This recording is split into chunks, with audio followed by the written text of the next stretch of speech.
April 18 Hauduna Pangthokadoriba Lok Sabha election asida Tamenglong amadi None districta election duty tarunaba Maitai employees sing yahollagliba asi atopa khudong chagdama mafam amada onthokpiyo haina Tamenglong amadi None district ki apunba Maitai employees singi maikaidagi lengaki puning singsilakle ngasi Manipur Press Club ta bangthokiba paugi mifam amada unaba amada nongmaithem 𝗛𝗡𝗔𝗒 wafam asi phongdokhibane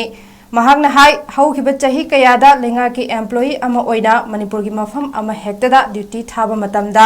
isagi duty nathaiba tawdana thabak tawdana lakhe adumakpo haujik Manipur gi oiriba tangdu leita daba fibam asida mitai singna chingda chatuna election duty taruba haibase hingba siba ani gi langdaidani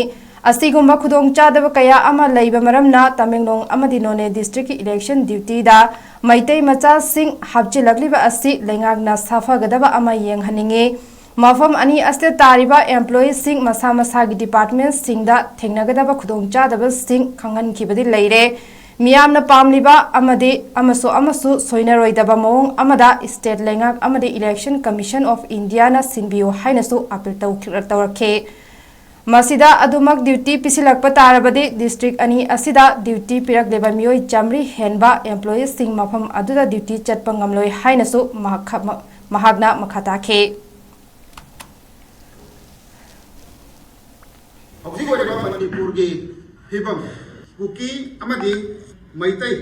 anigi tainafam khudingmakta bumper zone thamjandana maitai amasung kuki ani asi sangsanaba yadaba mongda hibamda Thamlingai serak asida haujik lagliba 18 suba Lok Sabha election ga mari leinana aikoi employee khudingmakta haiba bumper zone sing asi lanjal laga duty taw haibagi mawongda sathariba adugonba election gi list ama election duty gi list ama tholaiba si aikai mari leinaba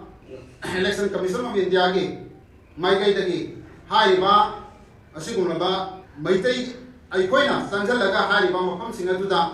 duty tawba yadamnina alternative arrangement ama sinbiraga hariba thabak tawramasi sinbiraba hanna aikoi association sing maidagi nixingje Andak laiba taraniba suba Lok Sabha election jida koi Tamenglong amadi None da lebo jasinje meeting jasinje election duty oina thabira bagina maram onaka nasi Manipur tawiba irang situation sina maram onaka da physical pangamoi